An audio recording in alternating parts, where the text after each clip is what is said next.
Nothing gives me more hope for the future than seeing my 5 grandchildren challenge expectations. They see breakthroughs in technology we can't even yet imagine. But the only way they're going to get a chance to fulfill all that potential is if we take drastic action right now to address the climate disaster facing the nation and our world. More severe storms and droughts, rising sea levels, warming temperatures, shrinking snow cover and ice sheets. It's already happening. And science tells us that how we act or fail to act in the next 12 years will determine the very livability of our planet. Yet today, President Trump denies the evidence in front of his own eyes, hides climate science produced by his own administration, and actively works to roll back what progress we've already made. It's reckless, it's irresponsible, and it is unacceptable. So today, I'm announcing my plan for a clean energy revolution. It outlines what we have to do to meet this challenge head on and how we're going to get there. We're going to invest $1.7 trillion in securing our future so that by 2050, the United States will be 100% clean energy economy with net zero emissions. By the end of my first term, we will have an enforcement mechanism in place to make sure we stay on track to get there. You know, we're going to make record-breaking investments in research and development in zero-carbon technologies so that America is the engine of the world's clean energy economy, exporting cutting-edge equipment stamped Made in the USA to help other nations reduce emissions and mitigate and adapt. This initiative will create more than 10 million new good-paying jobs all across the clean economy in the United States of America. It's an enormous opportunity. We'll hold polluters accountable for the damage they've caused, particularly in low-income communities and communities of color, not only due to climate change, but the pollution they are pumping into the air that is breathed and the water that is drunk in those communities. You know, we're not going to forget the workers either.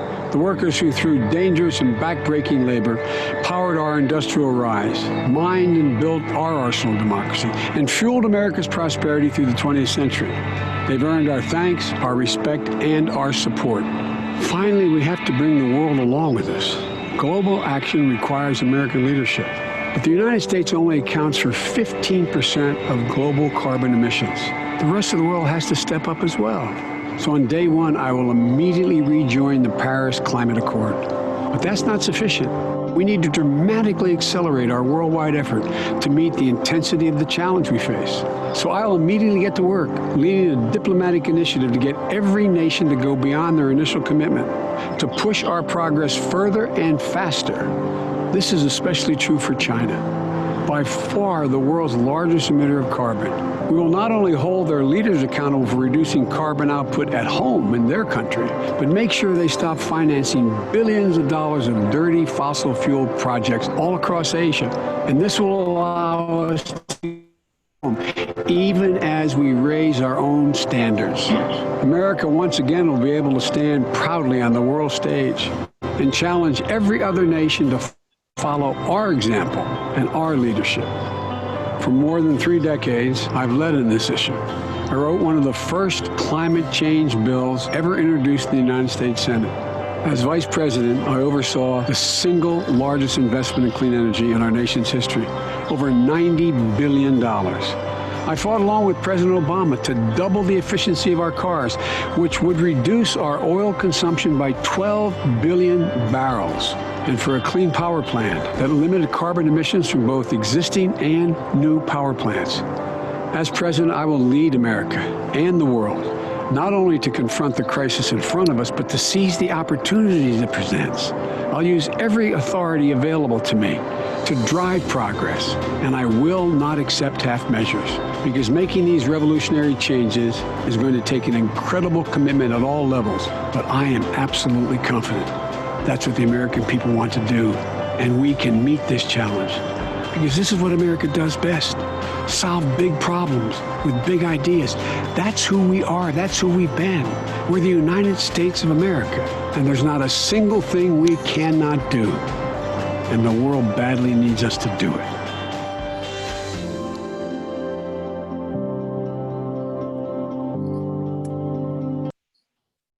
All right, Brianna.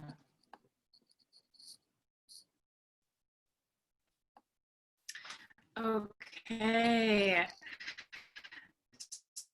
As you can see, we have, climate, modern infrastructure, making everything more efficient. So if you look on Biden's website, you can see his very extensive plan for everything for his campaign. It is very long and it can be very intimidating, but I feel like that's why we're doing this. To understand and to really break down Biden's modern infrastructure. The goal is to make movement faster, cheaper, cleaner, and manufactured in America. I was going to ask a question about whether you thought if we had true leadership at the national level, whether What was that? Sorry, we couldn't hear you. we had a concerted effort. Yeah, that's what I've been telling people is I don't know if it is. I don't know if we can. That's why I think Biden's plan is like when I talk about it, I'm legitimately excited about it. I think it's a good plan. Yeah, I mean, to not try is, we might as well just. What's the matter? Can you mute it? Am I muted? I think so. Yeah. Oh, sorry. No, we can hear you. Anyway, continue. Brianna? Sorry about that. So the goal is to invest in roads, rail, aviation, ports, and inland waterways. We want to focus our energy, or rather, he wants to focus the energy on mobility that is powered by electricity and by clean fuels. Which it would involve cleaner, safer, and faster rail systems for both passengers and freight. Especially here in Utah, the front runner system is a very huge part of our infrastructure, but it has not been taken care of in the way that it should be as efficient and as it could. So another thing is by using existing federal grant and loan programs to encourage private to expand clean energy rails across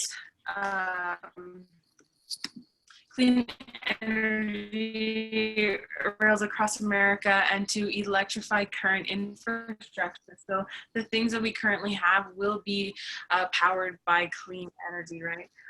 So we will reduce pollution, connect workers to good union jobs, slash commute times, and spur investment in communities that will now be so cleaning up and redeveloping abandoned properties, like other idle community assets, to things that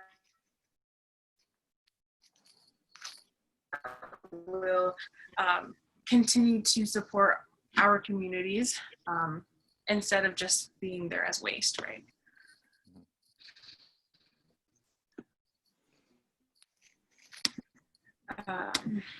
Next slide, Cameron.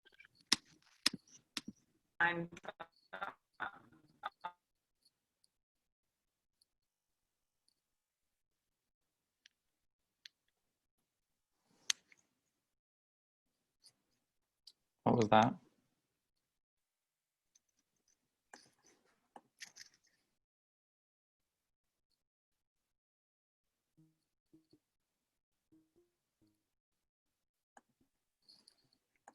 Brianna, are you still there?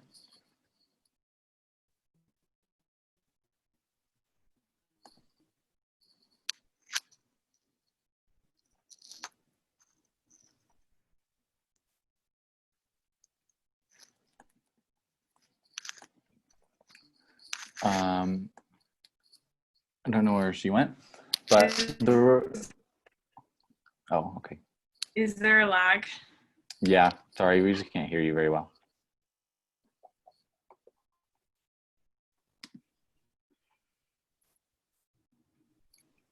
Can you hear me okay now?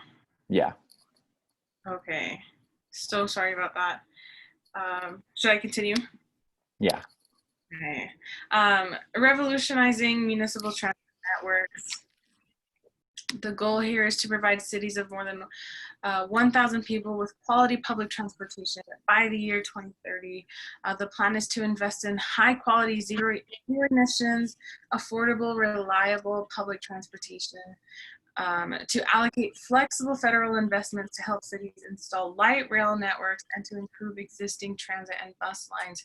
Right, Utah already has some really great systems, but it's about bettering these systems to make them more efficient for the people using them. And lastly, to invest in infrastructure for pedestrians and cyclists. One of the most healthy ways to get somewhere is by walking and cycling and using zero emissions. So making these possibilities easier and more accessible for the people who use that form of transportation is going to be pivotal in this situation. So ensuring clean, safe drinking water is a right to all communities. Repairing water pipelines and sewer systems, replacing lead service pipes, upgrading treatment plants. So everyone hears about what's happening in Flint, Michigan. Nobody thinks it can happen to them until it does.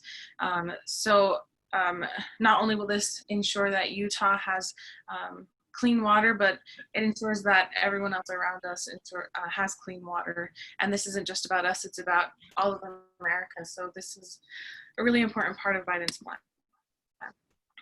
And then expanding wireless broadband via 5G, especially right now, Americans need universal, reliable, affordable, and high-speed internet. Everyone's using Zoom all the time, and for those communities who can't afford the high-speed internet and connection that a lot of people already have will further be put back with their education, with their jobs. And Biden's plan will ensure that our communities in danger of that will no longer be in danger of that, and they can stay along with their peers, especially the children in schools and in college right now. Auto industry and transit. Trump has overseen manufacturing concessions. Through neglect and failed trade policies, he has allowed China to race ahead in the competition to lead the auto industry of the future. China is on track to command more than 4 times the global market share compared to the US in electric vehicle production. The goal here is to be the global leader in the manufacturing of electric vehicles and their materials. We want to enforce trade rules in response to currency manipulation, overcapacity, and Chinese government abuse in the economy. Right now, America is importing a lot of what it buys and sells. So this is a way to keep our auto industry local, meaning here in America, which would cut down emissions immensely. And doing this would create 1 million new jobs in auto manufacturing, auto supply chains, and auto infrastructure. So overall, it would just be much healthier for everyone involved. The next slide, the increased demand for American-made, American-sourced clean vehicles, again, sourcing within the U.S., federal procurement, consumer rebates to swap old, less efficient vehicles for these newer, cleaner cars, making it more affordable for people to upgrade to more sustainable options, rather than paying for something that's not really healthy for anybody. Incentives for manufacturers to assemble zero-emission vehicles, parts, and infrastructure. There are too many incentives for manufacturers to not go the more efficient route. So creating these incentives would allow manufacturers to take the more efficient route and still get back more than they put in, which right now it's not as easy for manufacturers to do so, at least financially. Converting all 500,000 school buses in our country to zero emission vehicles. Next point would be reinventing the American transportation system. Major investments in public infrastructure, including 500,000 electric charging stations being installed around the country so that having electric automotives would be more accessible. Accelerating the research on battery technology, increasing durability, and reducing waste and cost.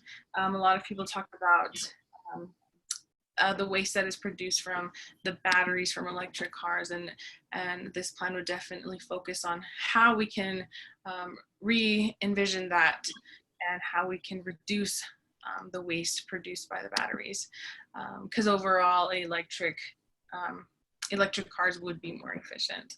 And then establishing more ambitious economy standards. As Biden said in the video, America was built on mining, and we really flourished with that. But we have an opportunity here to flourish with clean energy. And it's a step I think that America really needs to take, and we should really look at more closely, because we've seen how we can flourish with other alternatives for energy. How can we flourish with this alternative? And the power sector, transforming the US electricity sector and electrifying and increasing the share of the economy. This represents the biggest job creation and economic opportunity engine of the 21st century. So the goal here is carbon pollution-free energy in electricity generation by 2035. So net zero emissions. The energy revolution made in America by American workers. So this would be the investment in energy efficiency, clean energy, and electrical systems. New battery storage and transmissions in infrastructure, the installations of millions of solar panels and tens of thousands of wind turbines. Utah has a lot of open land that would be perfect for systems like these, where no one would really be inconvenienced if they thought they would be. There's a lot of opportunity for this type of growth in Utah. It's just about finding the right places. And then increasing existing clean energy sources like nuclear and hydropower. Again, Utah has great potential in these areas. And then establishing energy efficient and clean electricity standards for utilities and operators. So this would really just allow for manufacturers. It would require them to manufacture sustainably and efficiently. And this makes it easier to electrify buildings, certain industrial processes, and transportation. So by requiring these kinds of things, it would make it easier for our new infrastructure and our new buildings to be more efficient in the end. Awesome. Can you hear me? Yeah. Cool. So this part of Joe Biden's plan will create another 1 million jobs in construction, engineering, and manufacturing. It'll also help us save money and make the places we live healthier and cleaner. So the first part includes upgrading 4 million commercial buildings and another 2 million residential homes in Biden's first term. This means upgrading and electrifying appliances, switching to LED lighting, improving heating and cooling systems, and installing more efficient windows. This will be done through direct cash rebates and new low-cost financing options through the federal government. By 2030, all new commercial buildings will be required to have net zero emissions. Joe Biden's plan also invests money to modernize schools and early learning facilities. In 2019, school infrastructure was underfunded by $46 billion. Joe Biden understands that kids are our future and we need to invest in them. His investments will focus on making sure schools are healthy and safe, while also addressing educational equity issues in underserved areas of the country. So this means improving indoor air quality and ventilation, ensuring schools have clean water and plenty of green space on campus, and upgrading poorly built and sometimes hazardous childcare facilities around the country. His plan also addresses the affordable housing crisis in America by constructing 1.5 million new homes and public housing units. This federal investment will focus on providing affordable housing for low-income Americans, minority communities, veterans, and the elderly. And of course, as these homes are built, they'll be made by American workers with American materials and made to be energy efficient. Innovation. So if we're being honest, green energy technology right now isn't very cheap. Biden's plan will lower the cost of green technology by increasing production, improving federal financing policies, and investing in research and development for better technology. This plan will create a new advanced research projects agency on climate with the goal of creating affordable, game-changing technologies. One of the most exciting technologies here is carbon capture from the atmosphere, which we are currently able to do, but it's a very expensive process that can hopefully be improved. The Biden plan also calls for investments in national laboratories and universities across the country to develop more affordable green technologies. I thought it was really interesting. Utah State is Utah's land grant university, which would get money for this type of innovation. Biden's plan will create a civilian climate corps, which will mobilize 250,000 Americans and create good paying union jobs. This corps will focus on managing forests, making them more resilient to wildfires, restoring wetlands, protecting clean water supplies, planting millions of new trees in urban neighborhoods, protecting coastal ecosystems. The list goes on. They'll have a lot of interesting duties. Biden's plan also invests in farmers and ranchers, allowing them to farm in cleaner and more efficient ways. Unlike Trump, Joe Biden will pursue pro-worker and pro-family farm trade policies that ensure a fair market for local businesses. He will also expand protections for farm workers regardless of immigration status. The last section is environmental justice. So studies have shown that disadvantaged communities have been affected most by climate change and by pollution. Biden's plan makes sure that these communities aren't left out. He will create a climate and economic justice screening tool, which identifies disadvantaged communities to make sure they get the investments they need. It also creates an environmental and climate justice division within the Department of Justice to prioritize these issues and hold polluters accountable.